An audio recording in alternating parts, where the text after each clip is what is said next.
diet of bland television and loud, mindless heavy metal music.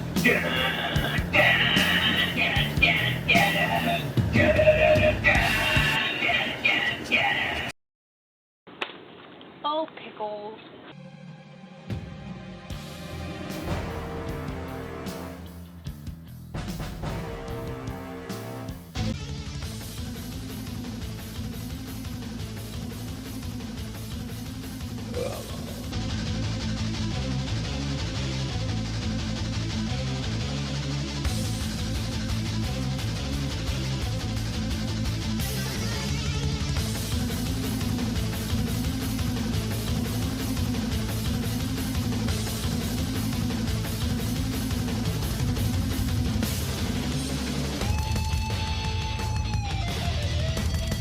Oh, the Pickles Report. Cool, we got an update.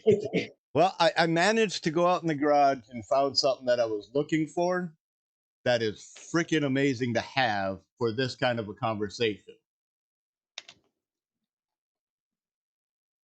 What do you got there? Heavy metal price guide. And as you can see, Very nice. as you can see, the size of my thumb, right? Right. And now if you open this up, you get past a little bit of the history stuff, and then you find the first page, alphabetical, right? And then you go all the way back to the last page. This is all heavy metal bands. Every bit of this is heavy metal bands. Wow. So we ain't got no shortage of topics. And this actually, I believe, only goes to like 97, 98. I don't even remember. You know, it's not that freaking old. Or new, I should say. It's old. I bought this at Pomida when they'd have them little book racks right as you get up by the counter. Like an impulse buy. Here, read some books while you're waiting. Maybe buy one, right? Right. That's where I found this. It doesn't show the UPC price on it or anything. It's a $24 book, but I think I only paid like $6 for it. And Wow. it came with a CD. Pretty awesome. Yeah, that'd be something nice and handy to have right there. Yeah, I like that. I mean, it's got basically any freaking band you can think of and every album that they had up to that point, right? Right. And I mean, it's everything from Motley Crue or AC/DC and Accept all the way to fucking Zebra. I don't know who else is after Zebra, but Zoo, Zon, Zodiac, Zipper. Yeah. There's some fucking names out there, I can tell you that. But They got necrophagus in there.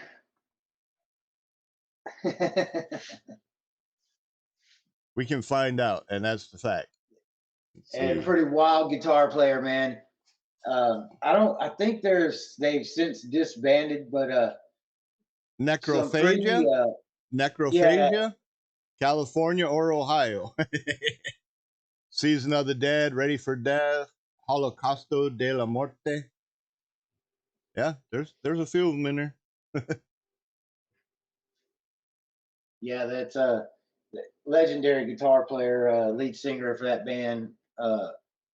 And he may have went on to do something else by now, but yeah, Necrophagus, pretty badass band. But something like a Pickles Report, that's got to be in both of them. Well, last I heard, Pickles was down there at the Whacking Metal Fest, and these are like third, fourth party sources, but I already got kicked out, man, for drunken disorderliness and hitting people with beer bottles. You sure he wasn't lifting a leg on the beer tent? I don't know, man, but the story goes he's a pretty legendary drinker, so I don't know how many beer bottles he was chunking, but he kind of follows those metal circuits, I guess, Right. Yeah, he's a cool cat, man. And I really like the picture of the cat with the leather jacket. That is freaking badass. Or Pickles the Black Metal Cat. Yeah, there you go. Yeah, he's definitely a thrasher. You ain't gonna hear oh, he's so cute. No, this is Pickles. He's not meant to be cute. No, there ain't nothing cute about Pickles. In fact, most of the emails that he sends us, we can't show on here. Even though this is an 18 plus show, we can't show his emails. Yeah. We're family friendly if your family's into that kind of thing. Yeah, like I said, we'll probably talk a little BS about some hair bands or early 80s stuff because that kind of launched a big genre in and of itself, even though the death metal was still underground the whole Yeah, I freaking mean, time, if anybody's coming here to look for official news on heavy metal, you're in the you're in the wrong spot. We are the unofficial. Right. The unofficial Metalcast with your But host, you're right. Mike. You're right. The 80s, started, with, for me, I guess, MTV generation, but Headbangers Ball in particular is kind of where it really kicked off. And if we want to go real far back, I can go to 1978. My first introduction to the world of heavy metal was at 5 years old. And I've told this story before, but, my parents got me one of those Fisher Price, record player deals, played 45 records. And my uncle comes over for my birthday and gives me 45 of Judas Priest and one of Kiss. Nice. So that was my real introduction into that world. And of course, later, like I said, Headbangers Ball was just one of them things. You were always there every Saturday night, Yeah, I grew up with the Headbangers Ball, and it wasn't my first foray into music because, like I said, I had learned more about Judas Priest when I want to say I was like 5 or 7, because most of my life I lived in New Mexico, then Wisconsin, every other year of my life, back and forth, right? It'd be like middle of the school year. Mom gets a divorce, so I moved to Wisconsin. I get up here, I get into school, I start the next year, I get into flag football, and I get it fucking sent back to New Mexico. Finish the school year off, start the next year, get into freaking wrestling, and then I fucking move, right? So trying to remember what year and what age I was, it's blurry as hell. Like Dave said, hindsight's 2020, but looking back, still a bit fuzzy. Right. But for me, I know I was way too young to know much of anything else that was going on, right? There's some of my earlier childhood memories when my brother came home with Screaming for Vengeance. I know I had heard of other music before that, like Roger Whittaker and Dolly Parton, Kenny Rogers. My dad and my uncle were into semi truck driving, so they always had like Loretta Twin or Loretta Lynn and Conway Twitty and all that shit, But my dad was into that. Yeah, he was a truck driver, so I can't say I was like growing up on that music. It's not like I grabbed a tape and put it in the player or chose a song or anything. It was just what was on in the vicinity, Or when I was cruising with my uncle from New Mexico or Raton to Springer back and forth on the weekends, whatever's on the radio, I wasn't aware that I was paying attention to it. He might have stories of me singing to it or something for all I know. But when I got into the harder stuff, it was because of my brother, who's like 8 years older than me. And I remember one day he come walking in the house. We don't need no education, from Pink Floyd. And not that the old classic rock was heavy or anything, but at the time, all the parents would say, "Oh, you kids and your damn acid rock." All that shouting and that high squealing guitars. And well, that's kind of what metal became, wasn't it? And then along came Slayer. Yeah. Then came the 16 notes and then the 30 seconds. Now we're at the 74th or whatever the hell we're at, Oh yeah, what is it, 380 beats a minute per minute, and that's pretty tame actually. Yeah. It gets a lot faster than that. I remember one of the fastest bands I ever heard at the time, and now this is a time when I'm just getting into suicidal tendencies and Exodus and Testament, stuff that's a little bit faster than Metallica, Anthrax, And a getting little into less Megadeth and stuff mainstream. like that. You're right. I guess this was about 1987. I remember it because it was before Metallica released Injustice for All. The Right. band Sadist, the album was Swallowed in Black. Sadus, Sadist. And No. Why does my at camera the not? time, they referred to it as speed metal, and that's pretty much, man, what it, because you had a lot of bands like come up like Destruction and Creator, which kind of followed that same path, that real speedy path. Right. And but Sadist was the fastest thing I'd ever heard, and then everything just kind of went more mainstream for a while, and then all of a sudden, started hearing bands like Sepultura. The Arise album hit real big, and Obituary, and I was like, "What is this?" Right. Right. And then, like we were talking about with Columbia House magazines that would come in the mail, right? And you're right, right away you flip open the heavy metal section. You don't give a shit about rock, pop, jazz, blues, none of that shit. You just flip right open to the heavy metal section, and you yeah, see yeah, all the common staples like AC/DC, Ozzy, Rat, Motley Crue. But then you see these odd names like Amon Amarth, and you're like, wait a minute, what the hell is that? yeah, man. Your first introduction is letters and maybe a picture if you're lucky. So you just write them numbers down, and when it comes in the mail, you throw it in the freaking cassette, and you're like, "Whoa, dude!" It's like, "Yeah, let's go." Hey, Amon Amarth is badass, and they're not their last one, but the one before that was the last album I got. So I stayed up pretty recent on them, man. And dude, seen them live. They freaking kill in concert, and like a perfect show. Right? A perfect show.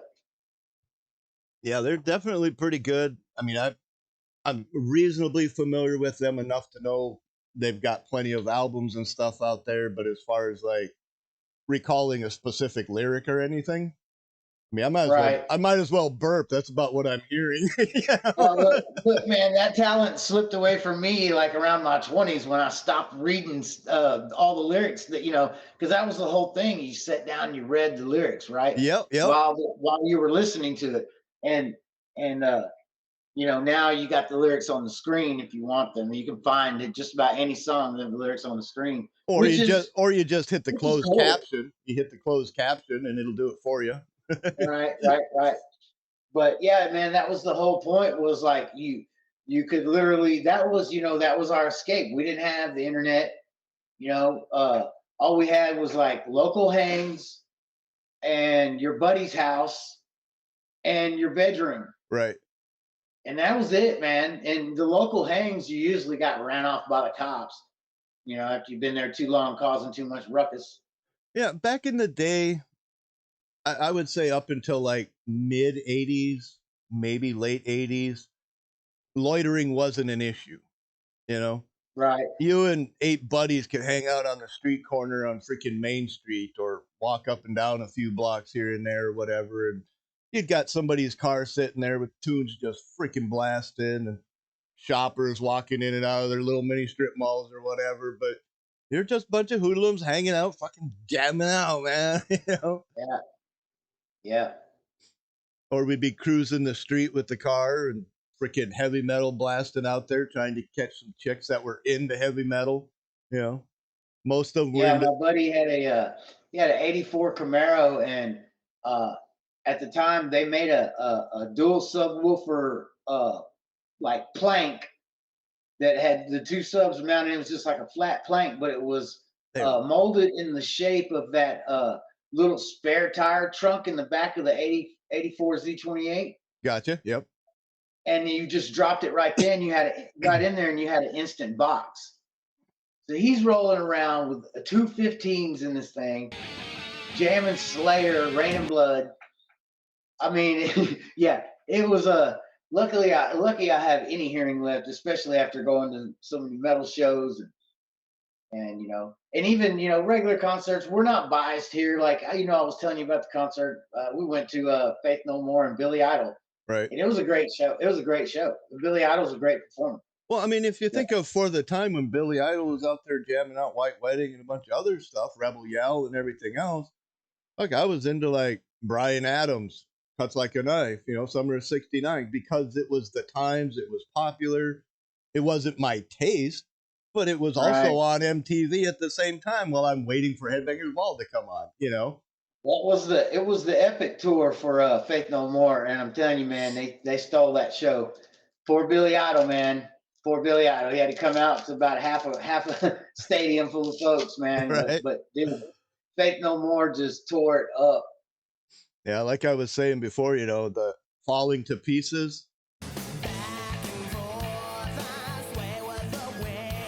That is one of my personal favorite songs. Oh yeah. Just the way he carries his vocals through that, and then there's that driving beat, it's like duh, duh, duh, kind of thing going on, and I don't know, that one really caught me more than Epic, which I thought it was pretty cool and everything. I got into it. It was mainstream for me, which There was kind of another kept me away track from on it. that album. What was it called? Spider Babies? I think it was Spider Babies. I mean, I could look it up, but I'm pretty sure you're probably. Yeah, there was another really cool track on there too that I dug, and it was a more of a like a mid tempo track. Yeah, it was a pretty good album. We definitely enjoyed the hell out of that album. We were talking about Ministry's Psalm 69 album. So there was only one thing that I could do, was ding a ding dang, my dang along ling long. Dude, I don't feel know, my man, heart that has thing been touched by that thing Christ. stayed in the player, dude. Damn straight, man. Ministry. I mean, I had the long cut version, Right. where you get both of the, Jesus Built My Hot Rod songs, and the second one where that fucking drum beat just never changed, never quit. It drove the entire fucking song, Yeah. Another one during that era that I liked too, a little bit later, was Nail Bomb. Before Jesus.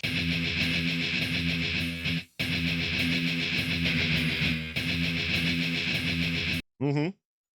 With the guys from Sepultura and Fudge Tunnel. That was a really great album, and it had that kind of industrial edge to it like that, and every song was just like really driving like that. Right. And there's another genre in and of itself, was industrial metal. You get bands like Biohazard, KMFDM.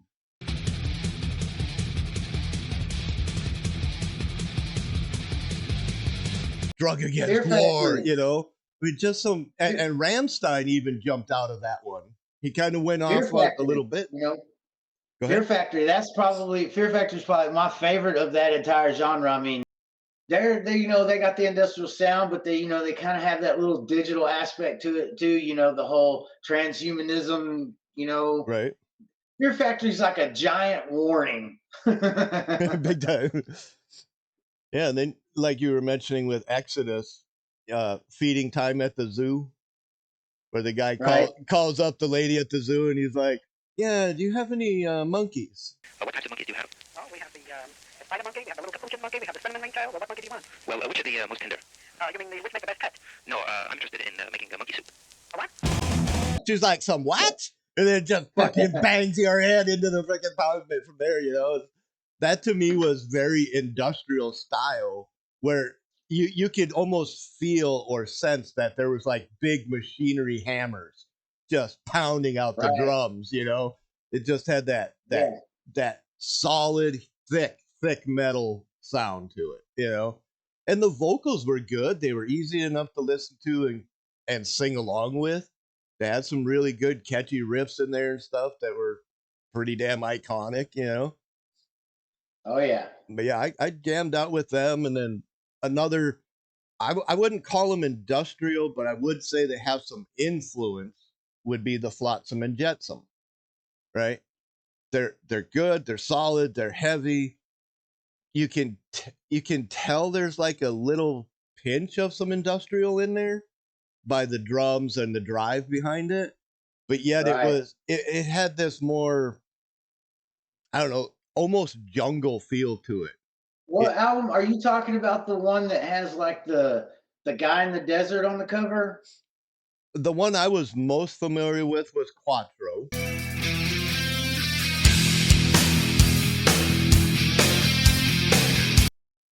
Dropping like Okay, I think flies and a is bunch of that that. it? Is that it?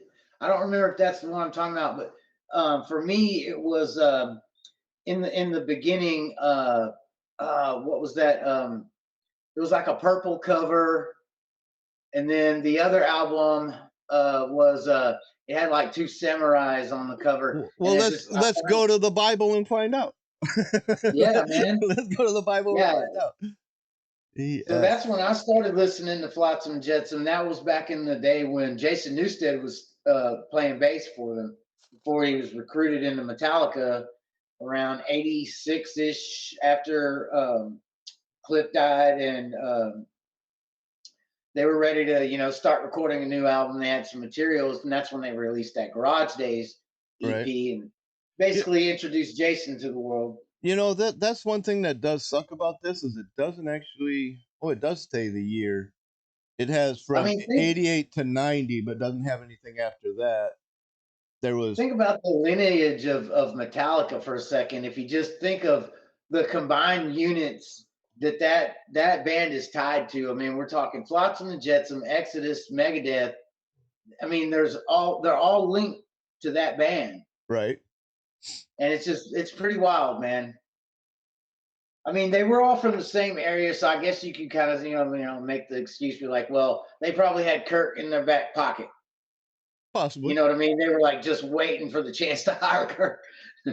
Or how do we know that they didn't play on the studio version to make the album, but didn't get the credit on the album because they weren't the bandmate? You know what I mean? Well, that actually did happen, I think, on Kill 'Em All, right? Because they actually used some of Dave's tracks because Kurt wasn't in the band, Right. and they used Dave's tracks, but they didn't give him credit in the album. I don't remember if it was Kill 'Em All or Ride the Lightning, but one of them was his last album. It And was Kill 'Em All. That was the only one okay. he was on. He had anything to do with was Kill 'Em All. Yeah. Well, with Ride the Lightning, he did write some of those songs. Oh well, yeah, you're right. They had some. So They pulled some leftover stuff from there. Yeah, you're right. right. So maybe they had some sound mixes or something started or whatever, and then he left before the album came out. So we don't know which part of between here and there that he came in or left. And then the next person come in, and did they have the same sound? Did they tweak it? Did they run with it? What did they do? Yeah, and now that you mentioned that, if you think about Fight Fire with Fire and Trapped Under Ice, totally Dave Mustaine riffage opening those songs, and Fight Fire with Fire, the entire track. Right.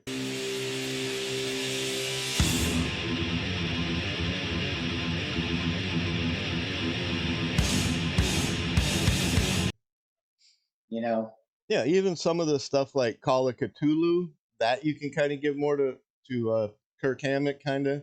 It had a little more of that Master of Puppet Orion feel to it, Exactly.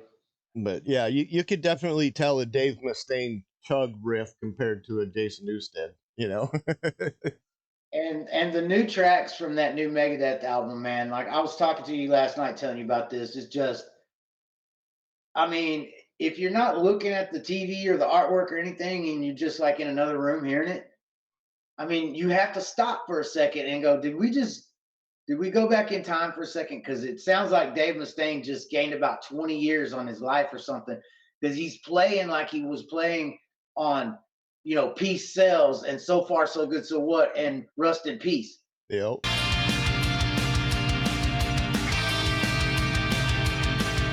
I mean, the riffage just it harkens those albums like you just they immediately come, those images immediately come to mind when I hear these new tracks. Yeah, when you take something like Peace Sells, the rhythm is so simple. A lot of people can learn it on like the first couple of days playing guitar. But yet to pull it off like Dave Mustaine, it's going to take you a few albums. You know what I mean? It looks like it's simple. You gotta sing like this. Yeah, I love Dave, man. He's the shit. So Far So Good So What was another one of them excellent freaking albums. Oh yeah. 502 and bunch of great stuff And on that there. was like that one out of those three, out of Peace Cells, that one and Rust in Peace, that was probably at the time growing up, that was so far so good. So what was definitely my favorite. When I got it at a Columbia House, I think I listened to it a lot more than I listened to Peace Cells. But when I got a nostalgic hair up my butt, I would definitely go back to Peace Cells. You know? Yeah, and I would go back to Peace Cells a lot because before So Far came out, I just had Peace Cells, and it was kind of ingrained in me because I would always put that on when I would draw, and sit and do artwork. Yep. And it was just that was my background music. So yeah, I was always flipping back and forth. And then when Rust in Peace come out, we're like, okay, they just took it up a notch, dude. Damn straight. Yeah, and then we get stuff like Euthanasia, The World Needs Another Hero, or World Needs a Hero, and Well, Needs a Hero, there was stuff. like one, maybe two good tracks off of that really got my blood pumping, but they were still in that mainstream vein. And then you get stuff like Bill and Ted's Excellent Adventure. I have the CD of it with the soundtrack. 99 Ways to Die, No More Mr. Nice Guy. That shit in there, man. And it's fucking Megadeth jamming it. Yeah, and he's still, like I was saying, I wish Marty Friedman and all those guys and Dave Ellefson, and I wish they were still in the band, but time goes on, people move on, you can almost say that about just about any band. Just about any metal band out there has had some kind of either tragedy or some kind of a member swap. I mean, think if it would have been any different if Def Leppard would have just said, no, we're going to get a different drummer. Their sound would have been so different, right? Right. I mean, we grew up with freaking On Through the Night, the one with the dude diving on it, whatever it was. High and Dry. That's the one. That one is still in my playlist too. Just because it's just a good feeling stuff. But then after the arm break or the arm loss, and then they got into the digital drums, you got to give the dude props for playing and sticking with it and making it work. And then you get stuff like Hysteria. Dude, what a fucking epic album. What's that? Yeah. Oh, Hysteria was good. And that's the album that won them over to the masses right there. Yeah, that's what got him like full on mainstream. There's another guy playing death metal. And if I remember right, he's missing a leg.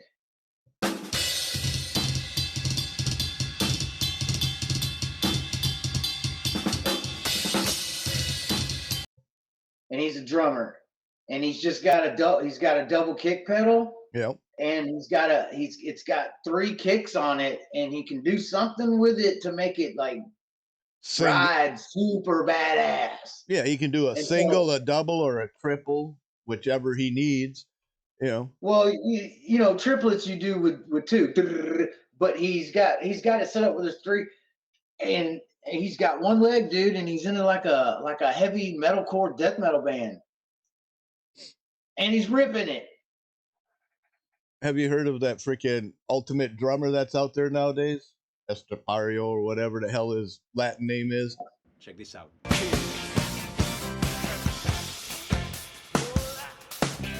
No, I haven't. Oh, dude, he does some. He's basically just a drummer. Well, not just a drummer. He's probably one of the better drummers that people find or whatever. But he finally got hired to join the band. I don't remember exactly what name it was. I can look it up for sure.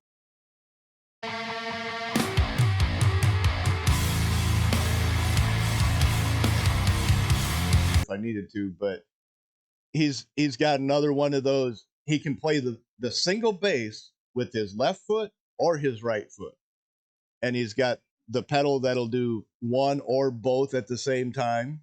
It's like one's got a lever underneath it that'll push and make both of them go at the same time, or he can just play the one. And when he does the double, it'll literally double, right?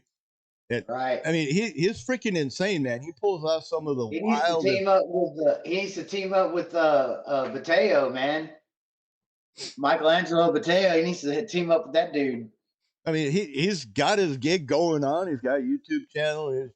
He was just doing his own thing for a long time, and I'm sure he, did some studio work for bands, and he You did like remember the band Nitro, right?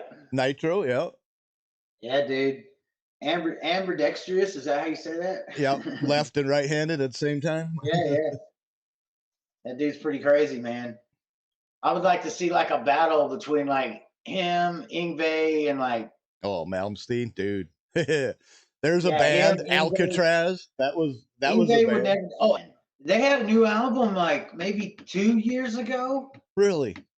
Yes, and it's great, dude. It's Man, great. I need to get more of the label channels subscribed to on my YouTube. I got like Right. Napalm Death, AMD, a bunch of other different record labels and stuff. Like the biggest, and now they're putting out pop music. All right. Napalm Death, that was a hell of Or a band. Napalm Death. You talking about Napalm Records? No, and, Napalm Death, the band. Yeah. I probably still have that tape in my collection somewhere. I don't remember which one it is. Napalm Death. Well, they're in one of my playlists, so yeah. Definitely. I grew up listening to a lot of them, and that was around the time when you had a lot of bands like Gorefest and Gore Guts and Broken Hope, Napalm Death, bands that were at the time the most extreme on the planet, at the time. And of course everything just only just progresses and gets heavier. I mean, more so refined, yep. Yeah, and more sound studios, legendary studios pushed out so many legendary albums in the 90s of lots and lots and lots of death metal bands. The Florida scene was just awesome. And bands started to come onto the scene where they were carrying that heaviness a little further, and you had bands like Malevolent Creation and Morbid Angel that were getting a little more faster and heavier, more intricate laced, parts, and then you sort of get that even further progression of bands like Death, and I think like Creator even kind of delved a little bit into that realm there for a while. And Creator is such an amorphous band. Creator has always been an amorphous band.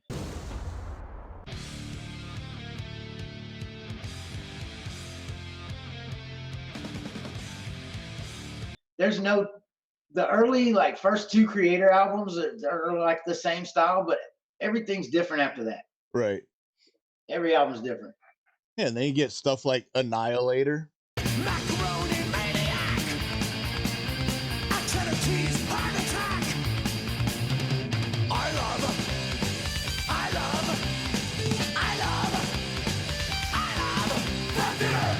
It's another hell of a band, Canadian band. Yep. Yeah, I want to say, what was the other one? Was it Helix or? We had Helix. I want to say, Anvil. Anvil, I believe, was another Canadian band. Oh, by the way, because you were talking about Deicide being like the first one you ever heard, it's kind of like one of mine too. I kind of told you that story about being in Job Corps and the guy hands me this dubbed over tape that's like written with Sharpie, says Deicide on it. Well, Deicide just brought out a new album, man, and so did Accept. Nice. Yeah, pretty cool. I mean, I'm not really into Deicide. I never really was. I respected it. The Legion album, I'll tell you, the Legion album is still, in my opinion, in my view, is revered for the technical just prowess of that album. When back in the day, we used to have a store called Record Rack. You'd walk in, it's a whole wall of cassette tapes, and then you got the counter with like effects pedals and stuff for guitars and strings and a bunch of shit. And then you got stereos in the background and a poster section and whatnot. And that's where I used to buy all my cassette tapes, right? Other than like Kmart, Tomato, whatever it was back then. And when I found the Deicide tape, I pulled it out of the little thing and I go to look at it, and it's got this big sticker covering the entire cassette. Yeah. Explicit images hidden.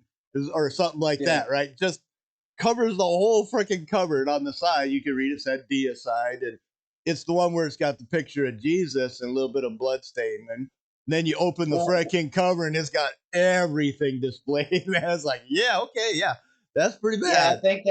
I think that's Once Upon a Cross. Yeah, yeah, and Yeah, I remember, and that's that's where the I went. album. That's where I went to the dictionary and found out what deicide means. It's the killing of Yeah, God. and that's the album that actually I kind of shied away from on that one because the first two album covers and didn't really have any. They didn't have any imagery in the booklet, Right. and they were just like symbols, right? They were Yep. just symbols. I was like, okay, he's a Satanist, whatever. I get it. And then you find out, oh, the dude actually burned an upside down cross in his forehead. Like he's a true believer, right? Right. Like, Right.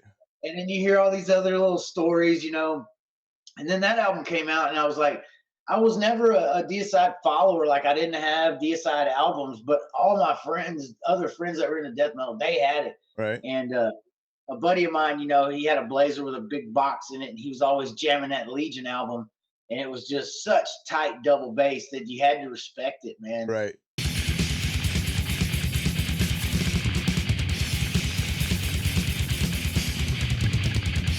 Yeah, and if you could, like you said, follow along with the words off of the cover while you're listening to it, you can understand it. You can follow along. You might even be able to sing along if you can growl low enough.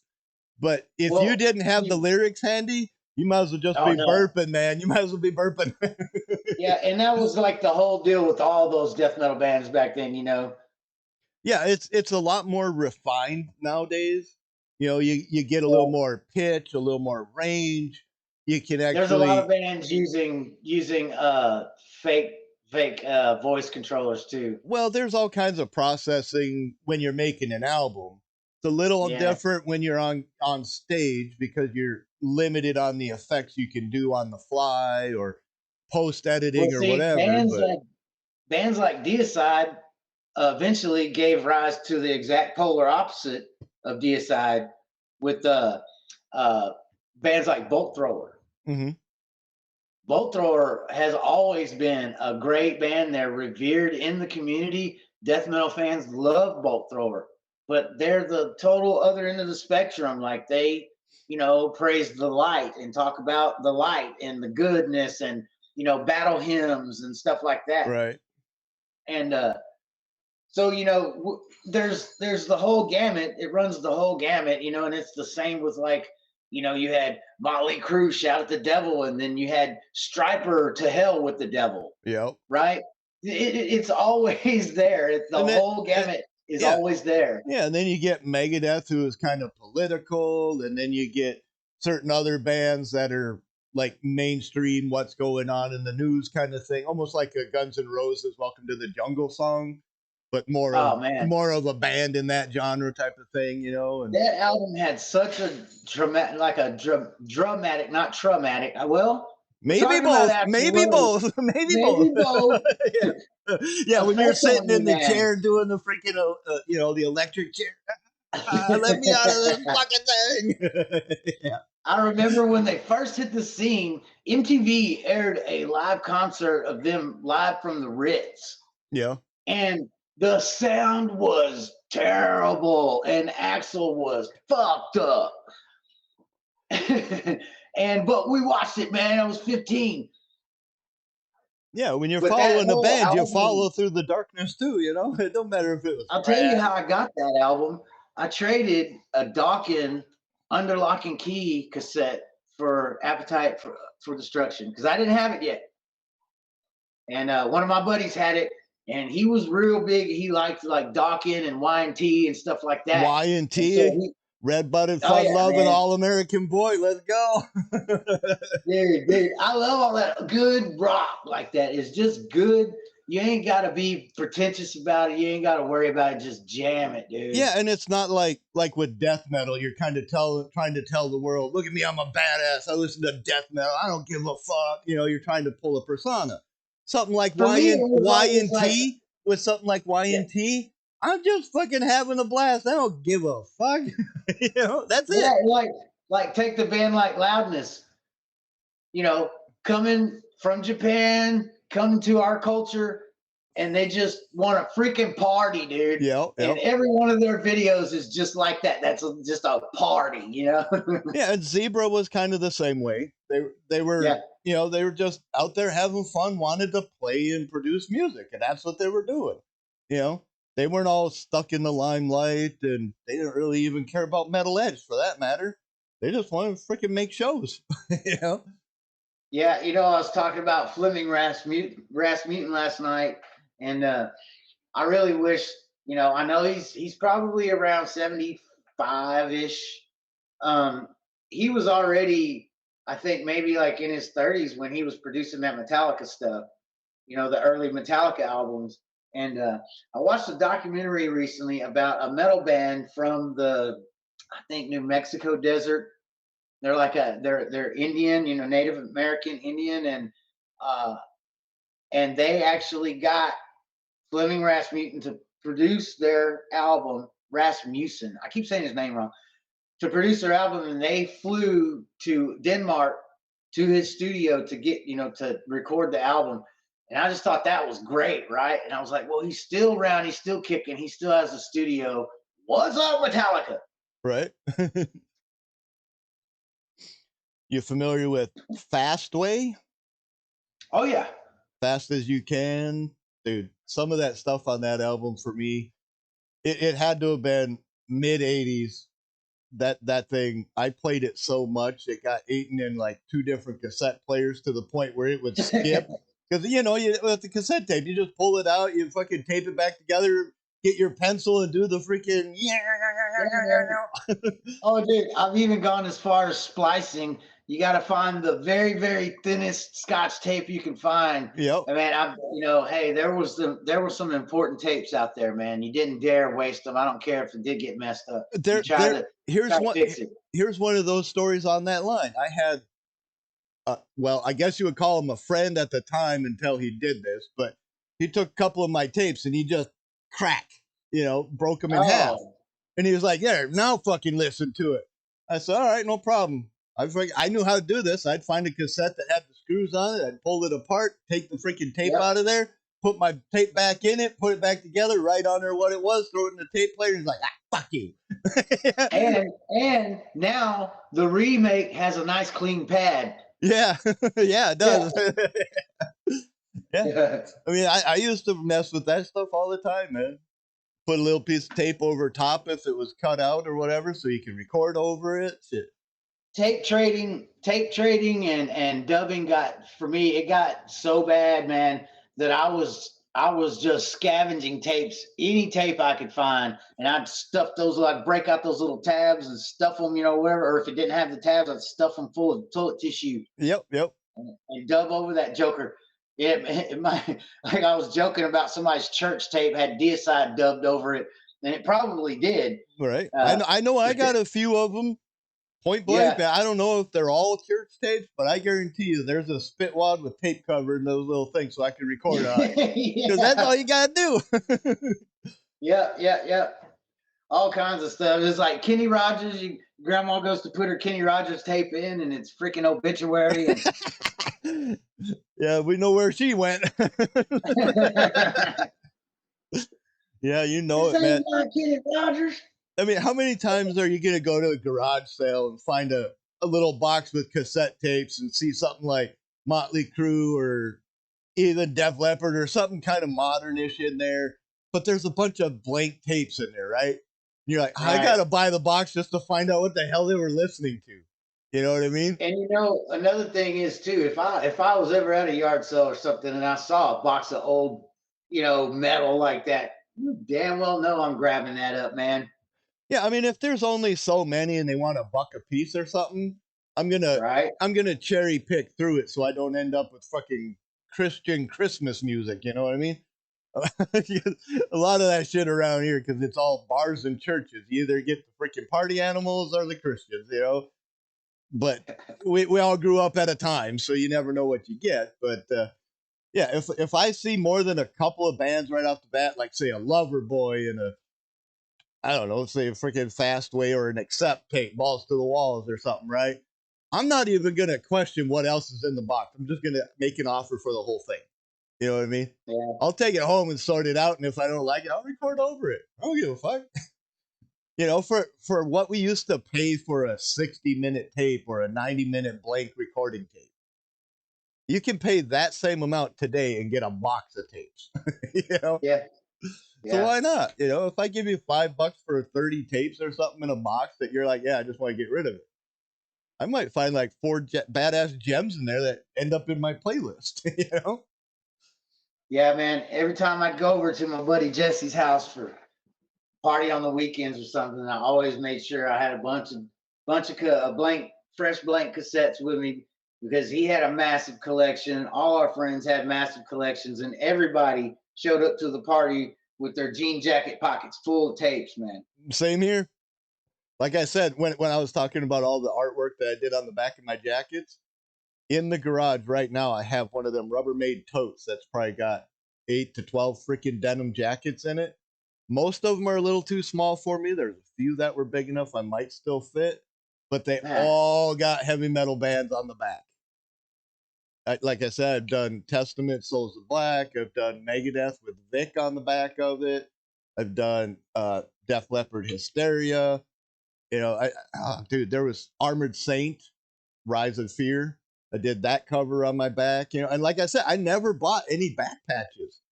They were the thing, you know, you'd buy it, you'd iron it on, or you'd sew it, and you'd wear it. No, not me. I got the fucking Sharpie marker out, and I went to town smelling that shit and making myself happy. I was glad, man.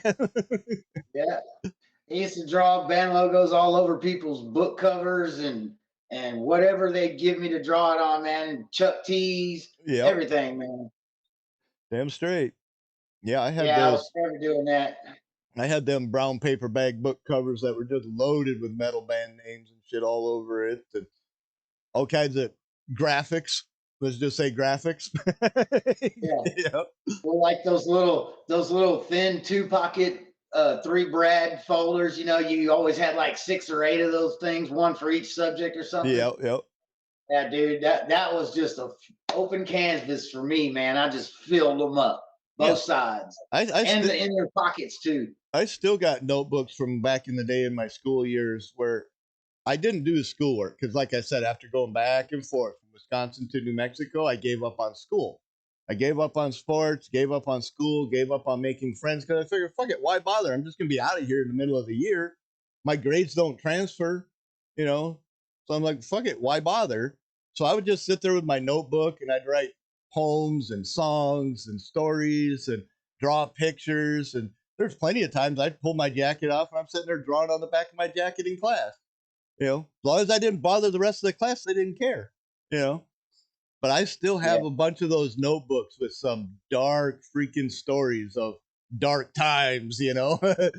when you get when you're young and you get into the heavy death metal and stuff like that, you tend to go down a depressing road and anger and angst. Yeah, you know? I used to write a lot of dark short stories and pretty much turned them into, you know, death metal lyrics. I was telling you, I used to hang out with a local death metal band and mid and into the late 90s, a band called Lethargic. And our the tab, you know, to go to a bar or go play at a bar or something, was just like, hey, just give us unlimited pitchers of beer and we'll come play. Right. And you know, we were young and dumb, but they were good, and so we were always working on music. And I was kind of just like, I'd hang out with them and just like help them bounce ideas off, and, you know, give them a couple lyrics here and there. And it's death metal, right? Like that, and you know, even back then, you're talking about death metal been going for a good 8 years or so, maybe. You know, you still couldn't understand anything anybody was saying. Right. You know, so we had a lot of fun with it, you know, just bouncing around little clubs and playing shows, you know, meeting chicks and having our little mosh pits, and it was fun, man. That was life, you know. Yeah. I mean, I was a drug dealer, and I always thought I was keeping the kids off the street because they were all hanging out at my house, right? We'd have anywhere from 20 to 40 kids hanging out in my basement, just getting high, drinking, jamming out to music. What else are you gonna fucking do? Well, play games on Nintendo or whatever we had at the time. You know, it like I said, we were all hanging out and everybody had their taste, and I had 4 of them 100 cassette racks. The big wooden ones that you'd hang on the wall. It'd hold 100 Yeah. cassettes, and I had 4 of them, and there was a blank spot every so far because if that band came out with a new album, I wanted a spot to put the tape. I didn't want to have to move 350 tapes over just to put one in a slot. You know what I mean? Yeah. But everybody saw what was on the wall. They could all walk up there, grab a tape, throw it in the selection, and jam it. Because radio sucked. It wasn't what we wanted to hear. So my place became like the DJ wall, basically. Anything you wanted to hear, man, from AC/DC down to Zeppelin, A to Z, it was all right there. It didn't matter what it was. Every once in a while I'd be freaking just moshing out. Somebody'd come knocking on the door and I wouldn't hear them. They'd finally just burst in the door because it wasn't locked. They'd come walking in. They're like, no wonder you couldn't fucking hear me knocking. I'm like, I'm sorry, I'm jamming out. My head's all fucking sweaty and shit. My hat's off, And like I was saying the other day, my hair hasn't sweat in a while from headbanging, but my neck has definitely been sore. Yeah, I used to just sit and play death metal albums and just with the guitar on, just sitting there trying to figure out the riffs, man. Because for me, uh, death metal was never about anything but just the entire beauty of the complexity of the music. It was new, it was fresh, it was something that never been done before, and it was super aggressive. Yep. And I guess I just had such a respect for how tight they could play with these intricate arrangements and at all that this speed. at that speed. And so I just had like a overall respect for it. For me, it was never nothing about God or the devil or eating dead bodies, or it wasn't even about the lyrics. Because for me personally, I could take every death metal album ever and just retrack it and take the lyrics out, and I'd be perfectly happy. Yeah, to me, it was all about the sound and the feeling, right? If it made my blood pump and I got up and jumping around and thrashing, it could have been the worst freaking song ever written. If it got me going, it got me going. Point blank, Yeah, we were talking about Headbangers Ball, and like I still recall vividly the first night I saw Sepultura's Dead Embryonic Cells video. And I was sitting there and my jaw was just dropped, dude. And I didn't say nothing the whole time. And I was like, what the fuck is this? Right. Yeah. And you get the visual experience of the video, you get the audio experience of the song, and then you take your age and your general location, living room, buddy's house, wherever, right? And you mix the 3 of them together and it's an impact. It'll stick with you. Definitely. Anything that triggers an emotion in here becomes a memory, like it or not. Good or bad. And there's a lot of people that'll say, well, Sepultura is not death metal, and I will partially agree with you. No, Sepultura isn't really technically death metal, but they're right on that cusp that during that time when that transition from thrash to death metal, and they're right in that pocket right there, and it's the prelude to what would become actually death metal. Yeah, and just in that sense, how many genres were there when stuff like that came out? If death metal wasn't an issue, you might have had thrash metal because Anthrax was out there, and they still to this day call themselves thrash metal because that's what they want to do. They want thrash. They don't want to death or whatever else you want to genre them as, speed metal, black metal, whatever else.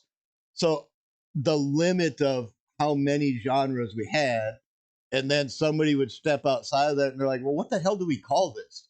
And then the next one would come in, then they're doing industrial and they're like, man, this bag is getting heavy. We need bigger bags.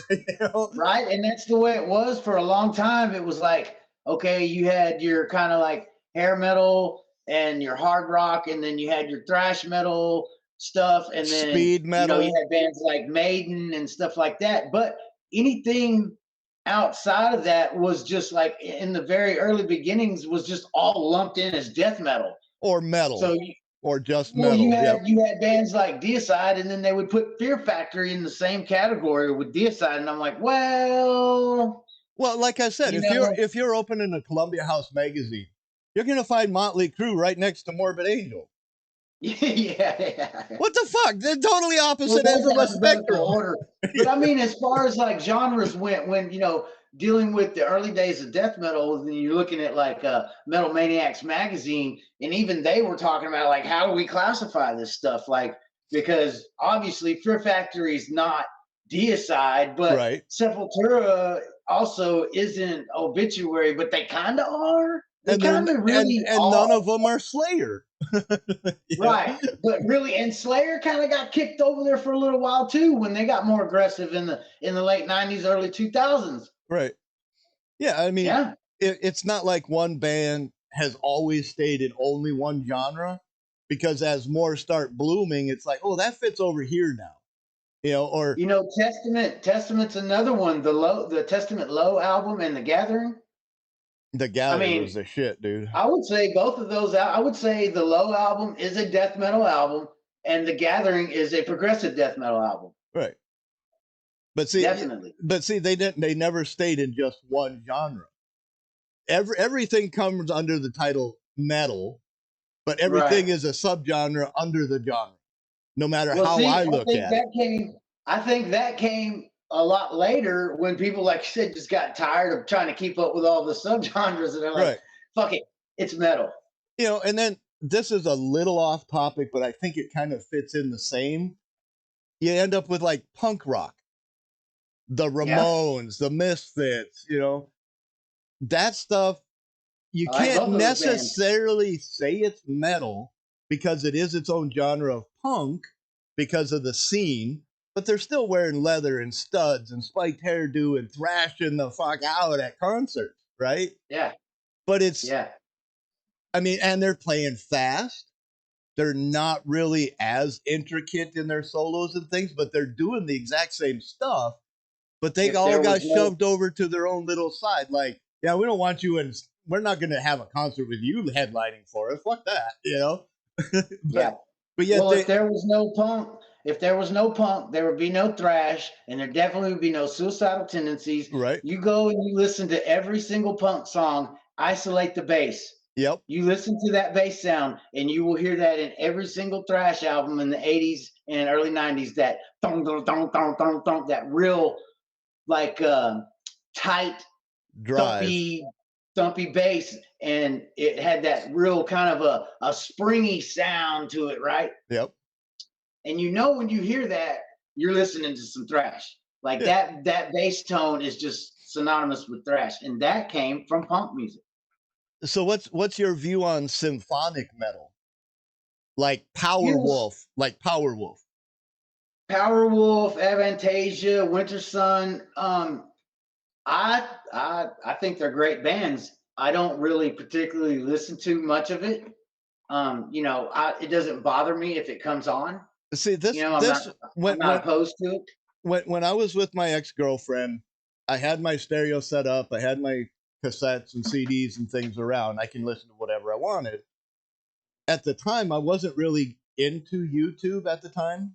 2012, I think, was when I started my channel and started watching shows and things. Well, I come across a couple of like Napalm Records, right? And there was a bunch of bands on there that I started enjoying the music of.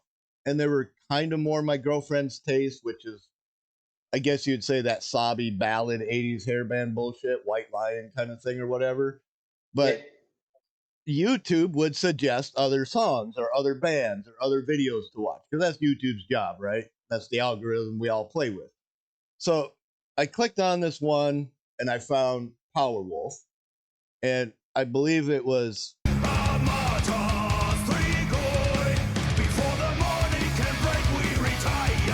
Armada Stigroi, right? So they're Latin, they're freaking Catholics, whatever. But looking at the cover, you got this big freaking wolf wearing fucking church clothes, basically, right? So you Like got he's a this. preacher. Well, one of their songs is "Demon by Night, Pastor by Day" kind of thing, you know. So it's more of a spoof kind of thing. So I mean, I got into it. I thought it was comical. It was really cool. It was badass songs and stuff, you know. So I started looking for more of their stuff, and I started listening to their album. Found out they had other albums back in the day.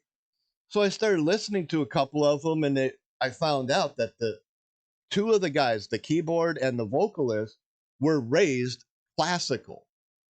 That was their upbringing, right? And one of their albums, they did a classical metal album where you get all of the orchestral kind of feel and flow of it, but it was heavy, you know, and you could tell it was dark. And then when they were singing, it was comical because they're they're talking about being a demon preaching about God in the church to the people who are about to become sinners, you know, you know, tempting you with your sins and shit like that. I mean, to me, it was just pretty badass. And I love the orchestra type stuff. And I mean, classical or whatever. I'm not opposed to it. You know, I can handle everything except for rap. I'm not into rap.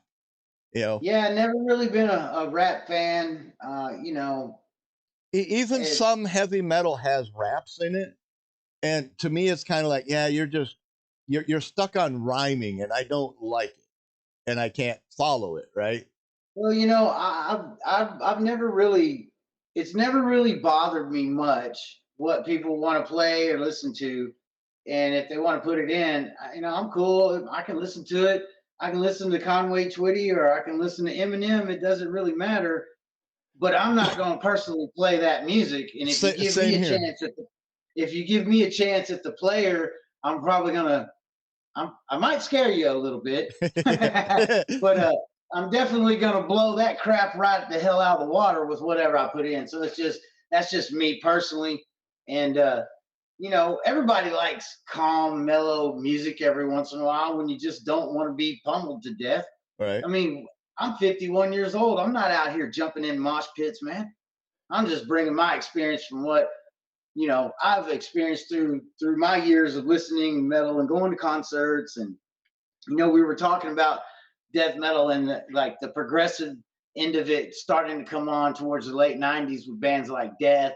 And Death really didn't even really get popular until uh like individual thought patterns and albums like that started coming out. Like their last three albums, they really started getting some recognition. Right. They were always in the death metal underground, and they were always one of the bands that even as a hardcore death metal fan, like if you were in, say, your favorite bands was like Suffocation and Malevolent Creation and Morbid Angel, fairly on the heavier end of what was out at the time, you still liked the band Death. You held that close to your vest because there was something special about their music that was so overly, the talent in that band was just so underrated for one, and just they were just you just knew they could just blow away anything out there if they even tried. Well, they knew that if they kept it simple and kept refining it, they would Yeah. be great instead of just good. And I think that's kind of the feel I get off of Death, is they they had a following. It started small, but it grew. And they're like, well, Yeah. this is what our fans want. So let's give them more. We want to do this too. And it meshed. So they just kept staying in that pocket, but refining it and driving it harder and a little deeper without taking like weird detours, you know? And by the way, if there's anybody out there who's never heard Death's cover of Painkiller, you're not living.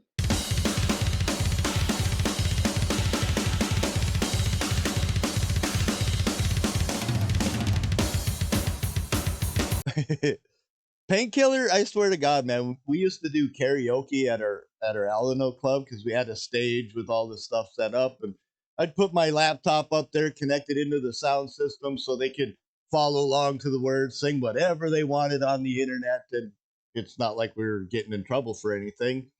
And one of my buddies, he knew I was, well, me and him both are definitely metalheads, you know.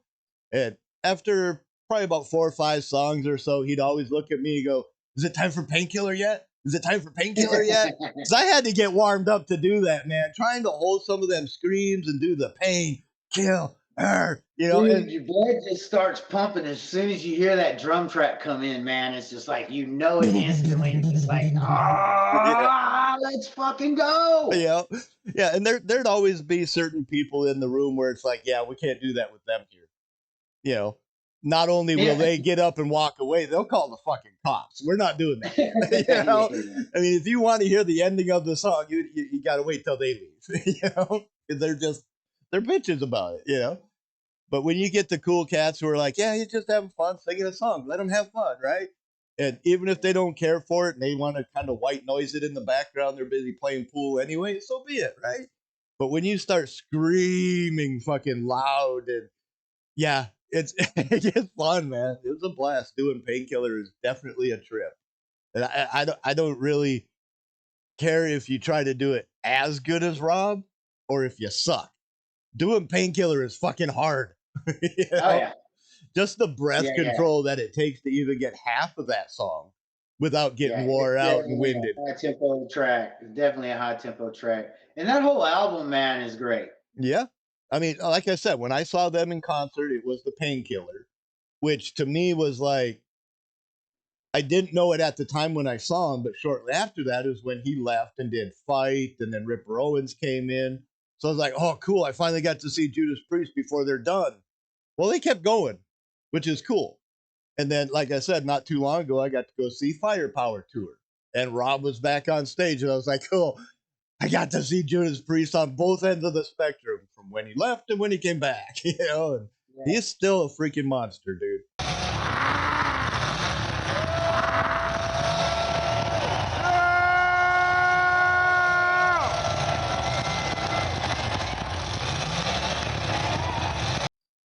Yeah, and Ripper Owens is a hell of a vocalist. And you know, I was talking to you last night about the band Iced Earth, Yep. and another band that just had like a not as a dramatic of impact as some of the ones we've mentioned, like Metallica and Justice for All. We could talk for a whole day about how much that impacted me.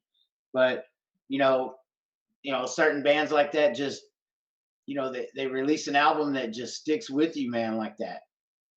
So here's a good question for you, and we're going to break it down by decade.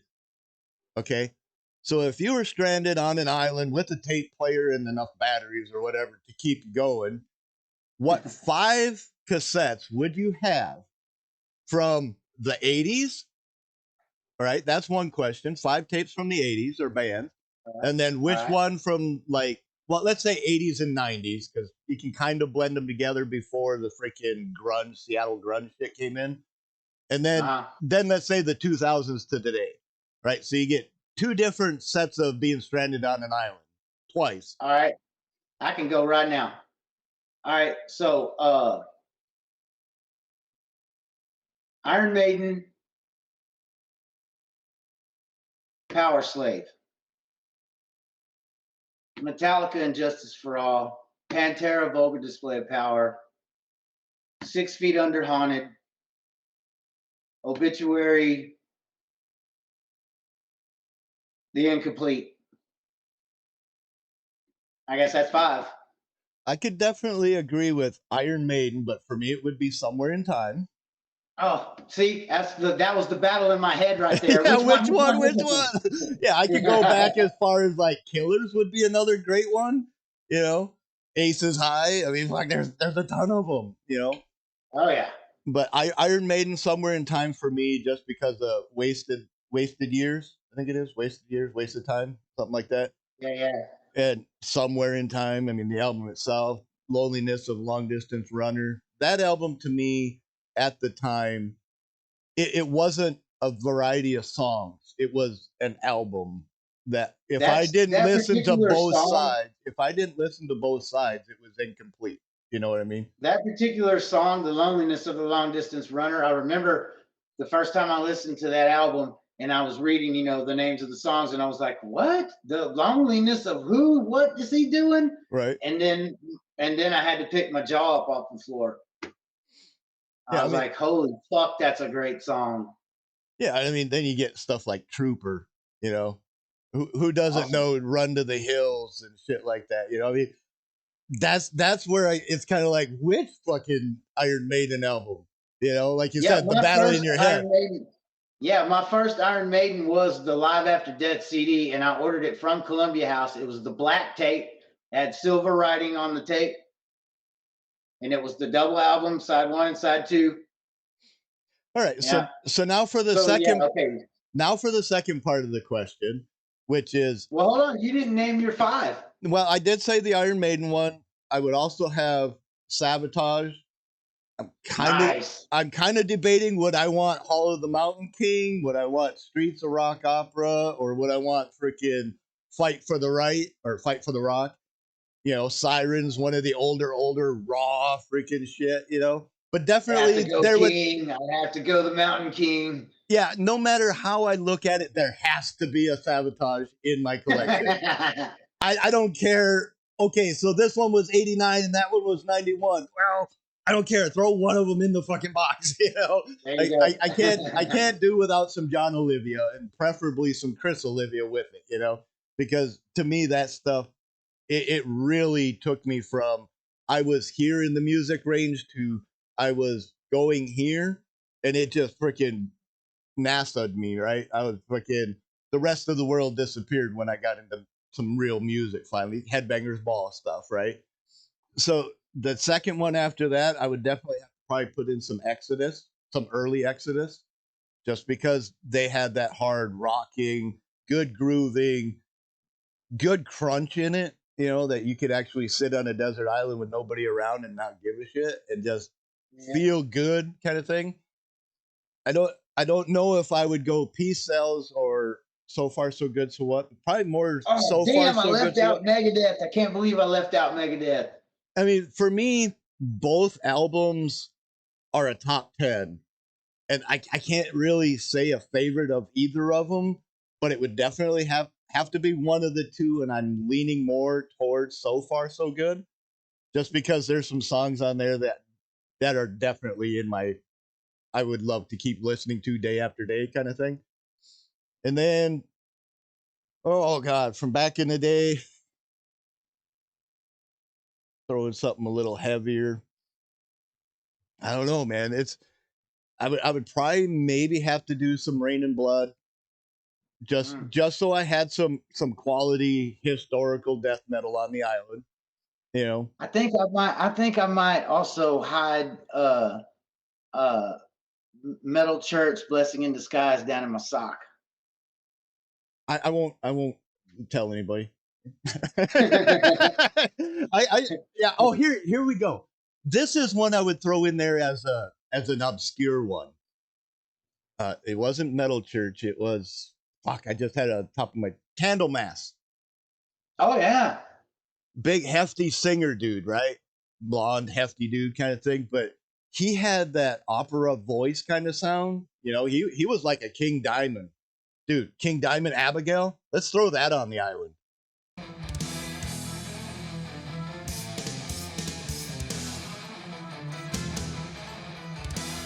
That's some quality shit too. Hey, does this island have a cantina with chicks? Well, it's deserted. They might be blow up dolls. You can party with them. Oh no. I mean, if Tom Hanks can hang out with Wilson, we can hang out with something. I mean, if the cassette player's got enough battery to listen to the entire playlist without dying, we're good. We're good. Yeah. I mean, it's deserted doesn't mean it's desolate. Okay, we're not in the desert. I didn't say how big the island was. So the second, there's definitely a lot of good stuff, and then something we didn't touch on yet, like the early 2000s stuff, or that whole first 2000 till about, I guess, about 2010. There was still good stuff even coming out around 2012 even. you know, bands like Killswitch Engage, you know, God Forbid, Lamb of God, Lamb of just God, all yeah. that really cool, heavy stuff. And I was really into a lot of that stuff, you know, the early Arch Enemy, and even up until they got the female singer, you know, such a great band. And that stuff was just like, you know, a real kick in the face at a time when we felt like we needed something because thrash was stagnant and death metal was stagnant, and that stuff really came along at a good time, man. You know, I felt Right. like we needed it, and I enjoyed a lot of it. And that was during the time we know I was on Relapse every week, just ordering stuff, ordering stuff, ordering stuff, and I had it all like. One of my favorite bands from that era, death metal band from that era, is the band Nile. Is that You ever listen to Nile or Nile? Knile? Which No, one? Nile, yeah, Okay. Nile. The Egyptian kind of Yep. flavored Yep. stuff. And dude, massive first three albums. And then, you know, even like just everybody else, they even started progressing a little too much. And I actually think Carl Sanders has passed on now, but uh, I was really into Nile and just about almost everything coming off of Relapse back in the early 99 to like 2006, man, for sure. Yeah. In the mid 2000s, yeah, 2000 to 2010, Century Media, that was the other record label that was pumping them out. I was still into music, but it had lost my attention. You know, I was too Yeah. busy doing some working and some other things and whatnot. And well, actually, 2003 to 2000, well, 2000, late 2002 to 2004, I was in prison for a year. So Yeah. not like I can get into much music other than what was available on their radio, you know. So when I got out, I had to get my life back together and get things going. But I had definitely some musical tastes at the time that were, they took a diversion detour because when I got my new house, my landlord's like, well, if you want the key, you got to go to the church and talk to the pastor to get it. And I thought, all right, well, you know, maybe that's just her friend that she trusts. And I got to go talk to him to get it. No big deal. So I get over there and they're both trying to talk me into going to church. And 3 years Oh yeah, they later, want you to get you. You got to get your light right to get the key. well, 3 years later, I'm actually a disciple. I went through many classes, did a bunch of shit. I have a disciple teacher to this day that he's probably close to his deathbed. But I went from playing heavy metal guitar on an electric, right, to, well, maybe God wants me to get rid of it and get an acoustic and mellow down a little bit. Having my roots, I went back to some Striper and some Petra, which was okay, and some other bands, and found a whole Christian rock group kind of thing that wasn't like heavy, but it had my attention for a while I was trying to get my life straight. And then I got this epiphany. God don't give a fuck if I'm playing an acoustic or an electric distortion because these freaking bands are metal and they're still Christian, right? So I'm like, yeah, well, let's get off of this freaking Sunday best clothing bullshit and start getting greasy again and going back to being who I am, which Yep. threw me right Exactly. back into, all right, let's go recapture the memories. Let's go back to Injustice for All, some Peace Cells, some freaking Anthrax, you know. Let's get back into the roots. Let's rekindle that fire. And then from then You on, know, you know, go ahead. oh, I was just gonna say, talking about 6 Feet Under a while ago, they got a new album coming out too. Nice, nice. Yeah, and I watched the interview with him, and he's the guy giving the interview. He's like, you guys seem like you kind of went back to that haunted era of the style of playing, and he's like, yeah, you know, we did the kind of more of extreme end of it for a while, you know, because 6 Feet Under did like their last three albums before this one was they were like they got really like technical and heavy, you know. Right. It was totally a departure from the original sound of the band, you know. But Well, yeah, they got a new one coming out. well, you know, if you look at the progressions of things from like Peace Cells, quick, simple, easy riff, lower speed, nice and chunky, but heavy, it fit. And then if you were to try and create that song today, but you have to do a whole new guitar riff, right? How would you freaking do that, being Dave Mustaine, and pull it off to where it feels new and fresh and good, as it was originally, but it's not the same song, right? Right. You know, so I mean, technically, you would have to get a little more intricate. I mean, just the way the modern world is, they don't come out there and do like the punk rock 3 chords. You know, Definitely not. you know, nowadays it's freaking scales and all kinds of freaking crazy notes within like a few beats per second, you know, Yeah. fucking crazy. It's like, wow, you You know. know, and that's the thing about, like I was saying about that new Megadeth album. You know, every time I hear those riffs, it like takes me right back to the first 3 albums, man. And like you saying, how can you do that and keep it fresh? Well, he's doing it, and he's like creating these new riffs that freaking Harken back. they fool your ear into thinking this is old Megadeth. And so he's definitely doing it. You know, I could say Metallica to a certain extent, but you know, a lot of that new Metallica album I felt was very like introspective, kind of a, you know, let's kind of like, you know, James is writing about his traumatic 18 years of life, first 18 years of life, and that's what it's about, you know. And even if you look at the artwork, it's got this kind of voguish, kind of artsy fartsy kind of cover, you know, totally not what you would expect from Metallica. As a Right. Metallica fan, I want to see freaking, you know.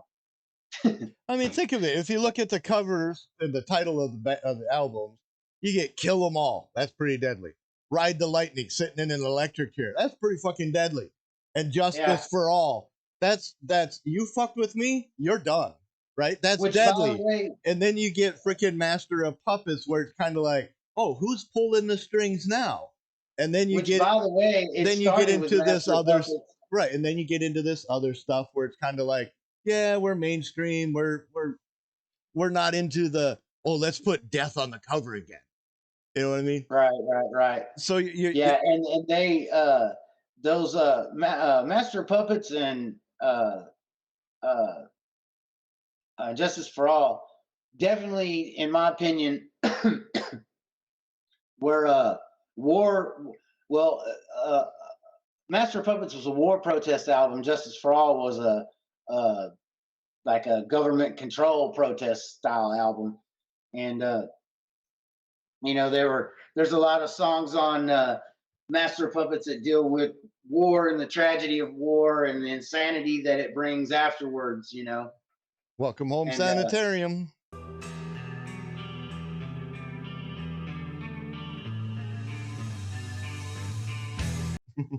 and you know, and Justice for All deals a lot with, you know, corruption and you know, just you know, government control and all that kind of, just the theory of that goes with all of that kind of, you know, thing. And you know, your freedoms being taken from you, and that's kind of what that deals with.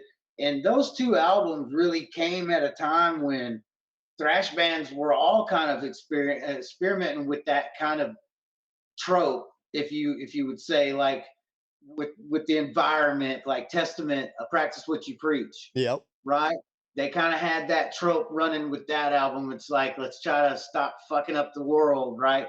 You know, and then you go into some of the artworks, like bands like Nuclear Assault, where like all their imagery is like the world's fucking burning down, dude. Yep. Right? And but it fits the music style, it fits it, and I'm very appreciative of that band. Nuclear Assault, one of my favorite thrash bands ever, and they hardly ever get recognition. Right. Yeah, and that's the thing with being a death metal, heavy metal, hard metal, speed thrash, whatever. If you ain't Metallica, you ain't even getting radio play. AC/DC, Well, Ozzy, not really that good in comparison you to what we're know, talking about. Avenged Sevenfold, Five Finger Death Punch. That's who's on the radio, man. Yeah, and that's what I mean. If it's like mainstream radio music, I'm not into it.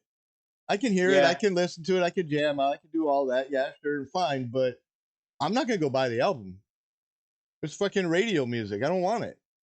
You know, you know, it's funny with, it's no different than following the sheep blindly. And there's yeah, so much more pasture over here where there's no fucking sheep. You know? Well, metalheads are all hypocritical by nature because you take a band like Five Finger Death Punch, obviously a heavy, talented band, but I don't really care for their music much. And take their new song for instance, I would probably say something like, yeah, that new Five Finger Death Punch song, yeah, it's all right, but it don't sound like Five Finger Death Punch, or I'll be like, oh well, yeah, it sounds like Five Finger Death Punch. But take a band like Metallica, and their last few albums are like, man, I really wish they'd make an album that sounds like Metallica. It's just like we're all hypocrites when it comes to that end of it. Right. I mean, if I had the cassette or the CD or whatever medium I'm listening to it on, even the full album on YouTube, whatever, right, instead of just one song, I'm probably going to find some of the B tracks that are on there that won't ever get light of day or even a third of the recognition as some of the most obscure stuff, right? Most Those, definitely. Most those definitely. those songs would probably mean more to me. They would probably give me the feels, they would give me the jumps, whatever. But if it's on the radio, I can skip past it and not give a shit. You know? I mean, you play Disturbed, Sound of Silence. Overplayed, overdone. Everybody wants to do Well, a that's cover another of it, one that I'm like, I've had enough of that crap too, because it's pop metal is all it is. Well, I mean, it's they see a niche that they think they can do a cover track of, and it'll give them instant recognition. Have you Well, earned your way Five up? Finger does a lot of that too. Like that's kind of like what they do now, right? Like Disturbed and Five Finger both. It's like they're always doing covers. So here's a band for you, and it's female fronted, Battle Beast with Nura Lahimo. I'm not familiar with that one. Oh, dude.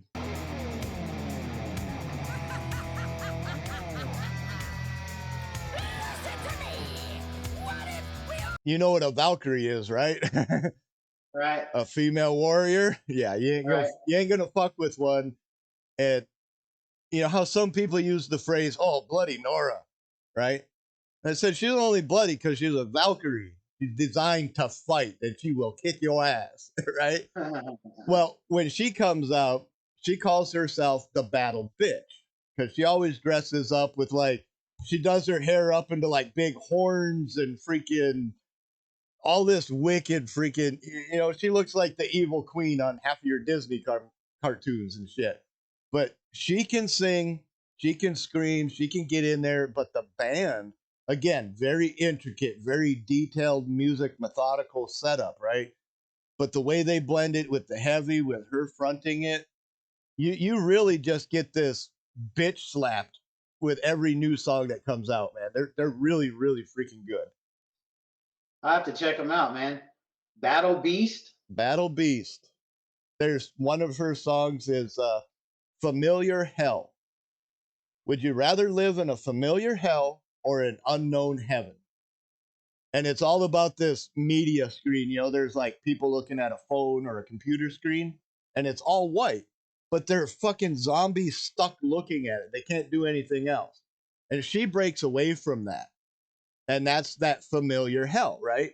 Oh, you see it all the time. You're used to it. You're callous. You don't care. I don't want this. I want an unfamiliar heaven, right? I want to experience. And she keeps going back to this band. She runs away as a little kid, and her mom finds her there and takes her away. No, you can't listen to that. And then when she's older and breaks away, she goes back to that band, and now she's singing for it. That's her unfamiliar heaven. It's like, this is so much better than the shit you left me in. And that speaks to something else that maybe that life is about, that finding your personal heaven here and now. Yeah, I mean, that's why I say I prefer nothing mainstream, because the sheep are after it. It's the slaughterhouse. Why would I want to go there? Right? Yeah. I mean, I'm on the outside of the fence looking at all these idiots going right into the slaughter. The last thing I want to do is follow that, let alone willingly. You turn 180 and you see this wide open field with lush grass you can eat. Why wouldn't you go there? You get all the elbow room you need, get beautiful vistas. It's not overpopulated, you know? And there ain't nobody telling you what you can and can't do and how you have to do it and why you got to do it. And, oh, look, a new cell phone's out. Oh, I got to get it. No, you don't. No, you don't. You know? Right. And that's the way I see heavy metal. You know, it's like if it's on the radio, I'm out. If it's not on the radio, I probably got it. You know?